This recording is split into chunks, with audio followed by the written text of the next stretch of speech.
De quoi parle cette Bible des chrétiens? Abraham engendra Isaac. Isaac engendra Jacob. Jacob engendra Judas et ses frères. C'est quoi tout ça? Non, je ne peux pas continuer cette lecture. C'est ridicule cette Bible. On parle d'un homme qui engendre un autre, et ainsi de suite. On dirait une encyclopédie de noms. Je préfère lire autre chose. Il faut que j'appelle Rafia pour lui dire que je vais lui rendre sa Bible. Ah. C'est Aubin qui m'appelle. Allô Aubin? Allô Jafia. Tu sais quoi? Je ne peux plus continuer cette lecture. Je vais te rendre ta Bible. Elle ne parle que des personnes qui engendrent une autre. On parle d'Abraham, qui engendra Isaac, Isaac qui engendra Jacob. Jacob qui engendra Judas et ses frères. Etc. etc. Je te comprends mon ami. Aujourd'hui, ces noms ne te disent rien, mais au fur et à mesure que tu lis, ces noms prendront une signification plus importante pour toi. Ah bon? Oui, tu verras. Ah. D'accord. Si tu le dis. Merci mon ami. Je t'en prie. Bonne lecture. Bon, je continue la lecture alors. 14 générations depuis la déportation à Babylone jusqu'au Christ. Or la naissance de Jésus-Christ arriva ainsi. Marie, sa mère, ayant été fiancée à Joseph, il se trouva, avant qu'ils eussent habité ensemble, qu'elle avait conçu par la vertu du Saint-Esprit.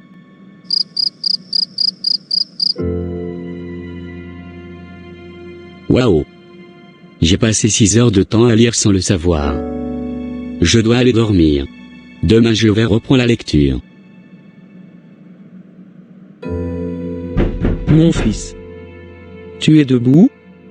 N'oublie pas que tu as rendez-vous à la clinique dans 1 heure de temps. Oui, maman, je suis déjà debout, j'ai presque fini de m'apprêter. Merci. Ah, d'accord. Monsieur Aubin, les résultats de vos derniers examens présentent aucun progrès. Je vois que la tuberculose est toujours présente. Et cette rare forme de tuberculose est malheureusement incurable. Je vois que Dr Yao vous a déjà prescrit des antituberculeux de 2e intention, mais aucun changement. Je vous conseille de rester en quarantaine pour éviter de propager la maladie. Il faut respecter cette procédure d'isolement. Docteur, est-ce qu'il y a une fine possibilité pour moi de guérir? Car mes parents sont en train de réunir de l'argent pour me faire partir en Occident pour des soins médicaux. Désolé monsieur Aubin, il n'y a vraiment rien que nous puissions faire. Malheureusement, vous avez une forme de tuberculose qui est incurable. Vraiment désolé. Aller en Occident ne va pas changer grande chose car la maladie est mondialement incurable. Ah bon, merci docteur. C'est tout pour aujourd'hui. Vous pouvez m'appeler à tout moment si vous avez des questions. D'accord, merci docteur.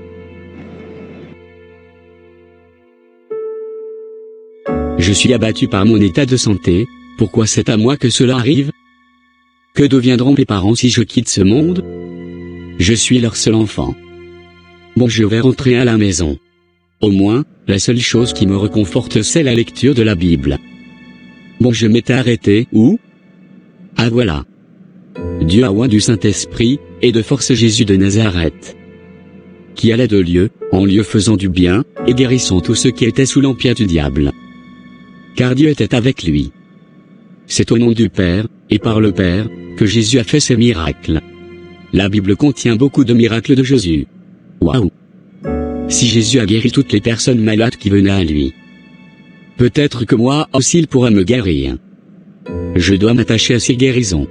Jésus, je suis abattu et sans espérance. Si tu es réel, et vivant, comme le dit la Bible, viens et guéris-moi, je t'en prie. Je promets de te servir, et de parler de toi partout autour de moi. C'est qui?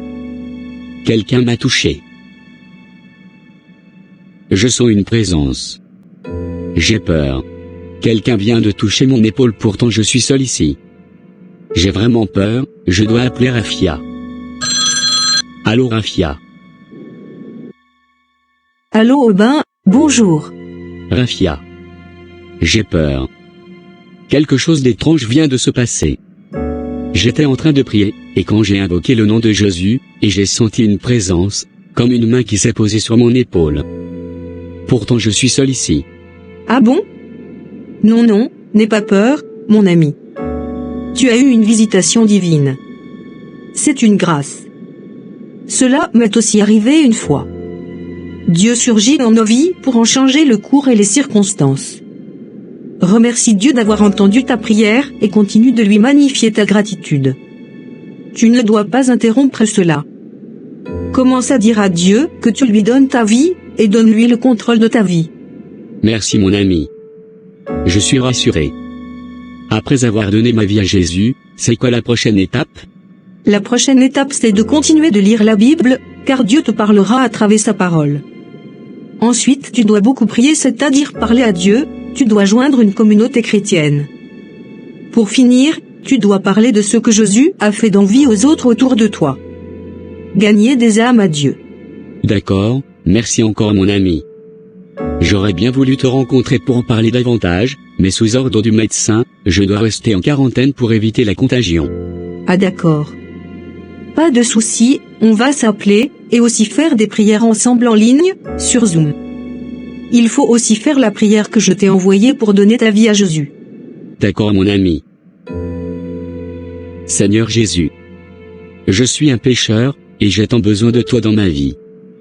Il y a ce grand vide dans ma vie, que seul toi peux combler. Aie pitié de moi. Et penche ton regard vers. Au pied de ta croix, je viens soumettre ma vie.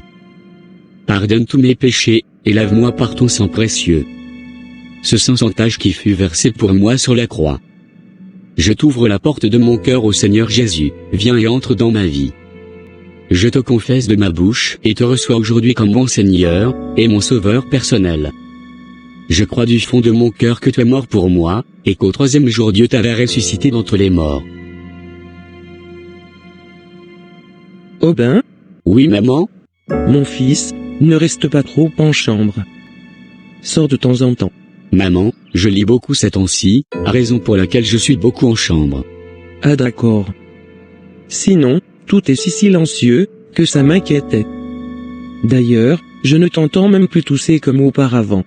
Ah oui, maman, c'est vrai, tu as raison.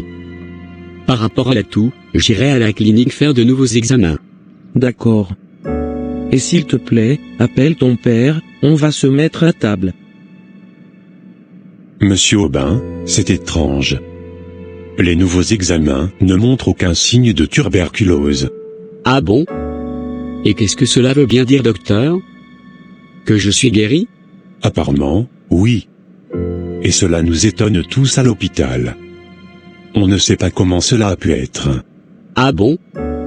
Donc comme ça, cette maladie dite incurable n'est plus en moi? Si je suis guéri, c'est Jésus qui m'a guéri. Jésus? Oui docteur, Jésus est le médecin par excellence, qui guérit toute personne qui invoque son nom. Ah bon? Merci docteur pour cette bonne nouvelle. Je dois appeler ma famille. Rafia, mon ami, tu es là? Oui, tu m'as dit de venir urgemment. Alors je suis là. Qu'est-ce qu'il y a mon ami? Viens, tu dois parler au docteur. Il dit que je suis guéri. Aucun signe de tuberculose en moi. Je suis dans la joie. Dieu vient de faire un miracle dans ma vie. Je suis entièrement guéri.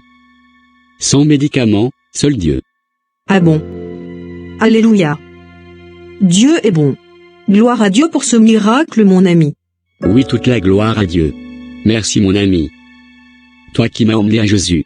Non, ce n'est pas moi, mais l'Esprit Saint de Dieu qui opère en nous les enfants de Dieu. Toute la gloire revient à Dieu. Je parlerai de Jésus à toutes les personnes que je rencontre.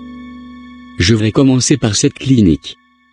Je vais parcourir les hôpitaux et cliniques du pays pour parler de Jésus, le médecin par excellence. Super. Notre Dieu est merveilleux. Amen.